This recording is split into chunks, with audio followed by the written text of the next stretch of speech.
Okay, everybody, Dr. Borlotti here with part 2 of how to write the persuasive outline and essay. This audio lecture will talk about how to write the essay. The first thing I want you to notice is that it is still color-coded because I am using the template found in the lessons folder in Blackboard. Okay, now these colors on the outline directly correspond to the colors in the example essay. These colors appear in the same order as they do on the outline: red, blue, and green.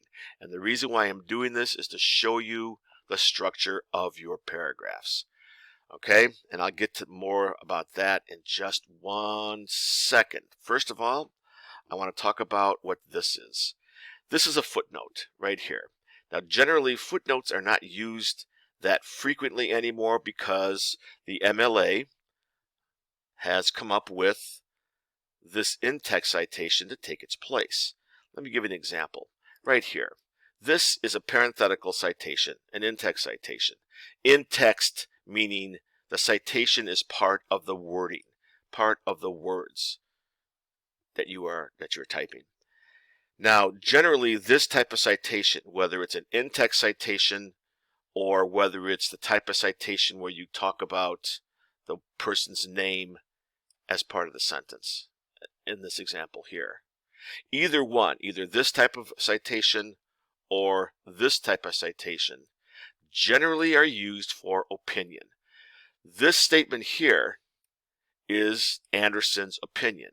True, this person did use some statistics, but it doesn't change the fact that this guy got his opinion from these statistics. It is still his opinion.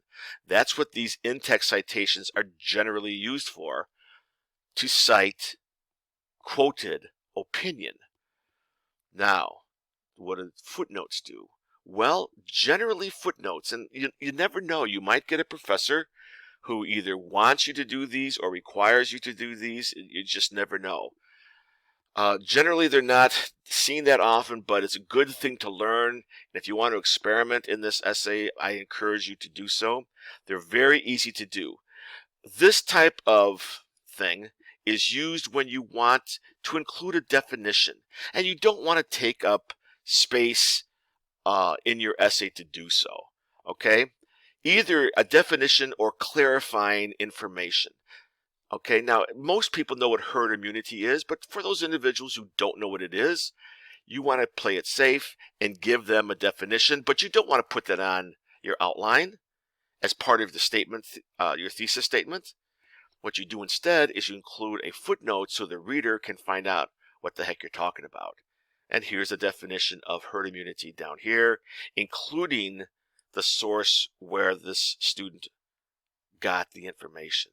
So in this case, a footnote is used as a definition, but as I said, it could simply also be used for simply clarifying information, to make something clear. All right, let me show you how to use them. Put your cursor where you want to insert the footnote. Now I'm talking about Microsoft Word here. All right, I'm not sure how Docs does this, and so don't ask me, because I don't know. All right, but in Word at least, what you do is you don't come up to insert, you come up to references, you click on references, and you click right here, not this one, insert footnote. Do this, and it puts the number 2 in. I was at number 1, and it put in a number 2 automatically, and then it puts it at the bottom of the page. But let me show you what else it does. The footnote tool also then renumbers any other footnotes that you have had previous to this. Let me back up. Let me show you. I'm going to get rid of this footnote. I'm going to get rid of it.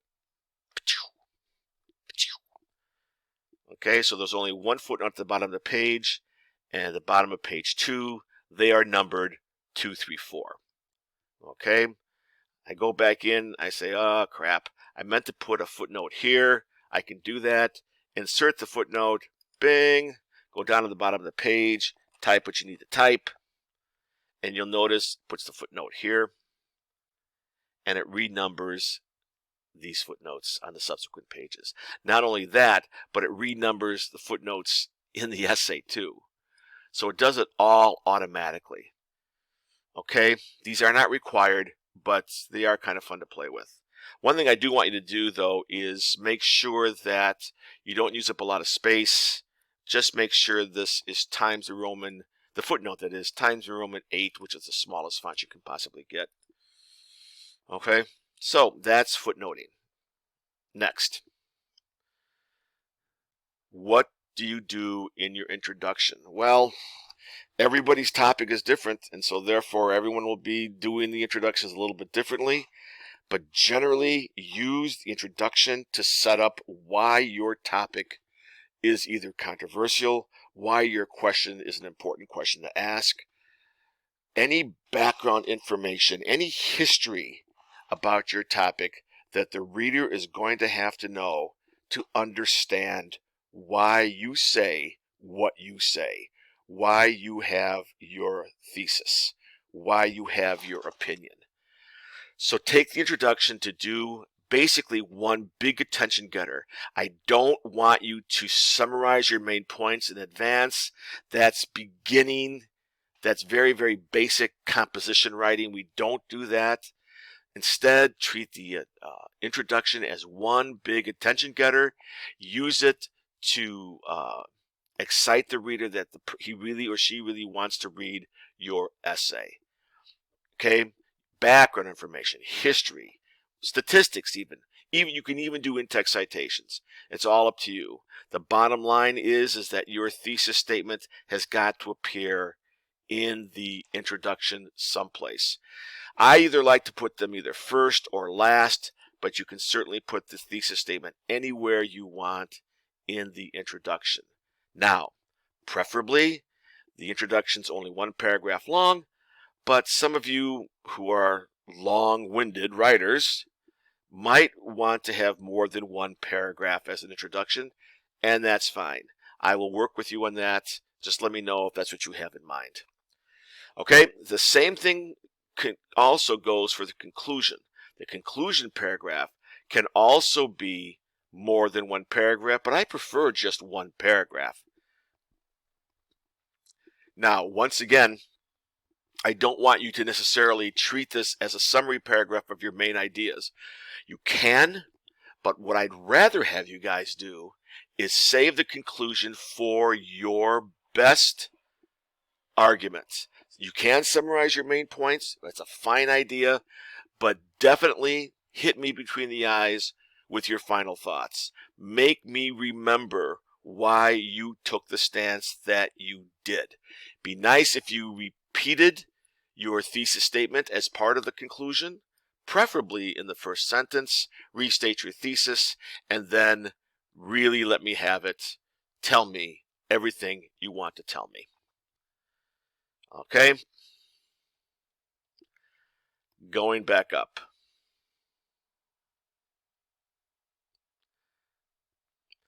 First body paragraph. This is the first subtopic paragraph because it's the first subtopic listed on your outline. And here it is right here. In this example, the subtopic is safety. And so your first sentence required has got to be a sentence on your first subtopic. This is called the subtopic sentence. It lists the subtopic by name. Color it red. That is the color of the subtopic. Then immediately you go into A. In the outline, it is effectiveness. And introduce the A detail in a sentence on its own. And then you're off to the races. Start talking about whatever your A detail is. Here's your subtopic in red. Here is your A detail in blue. Discuss, convince, persuade, citations, etc. Okay, when you get done with that, don't start a new paragraph. Go immediately into your B detail In this case, it's right here. And all of B is in green. Link the A to the B with a transition. We did this in the article summary, if you remember. Okay. Now, can you indent at B? I prefer if you didn't, but since this is color coded, I will be able to see where your B tail is. Once again, talk to me if your paragraph is getting super, super long. I will consider letting you indent at the B detail. Okay, now let's talk about logos. You're using statistics and numbers and research evidence in this paragraph. That's all great and all fine. Doesn't hurt to remind the reader that whatever your subtopic is, if you're using logos, it's rational, it's logical, it makes sense. Reinforce that by using those types of words. Logical, rational. Once again, we did this in one of your previous assignments. Then once you're done with the first subtopic paragraph, you go on to your second subtopic, which begins with a transition, a red sentence giving your subtopic clearly stated as it is on the outline. Red is followed by blue. This is Roman numeral 2. This is letter A. And you discuss. When you're ready to move on to B, transition to B, talk about B. Remember, these first sentences on A and B have to mention the same wording as on the outline. Then when you get all that done, you move on to the last paragraph. Once again, make sure whatever your outline says, if you're stressing pathos, for example, use words that stress emotion. Okay? Don't pull back from that.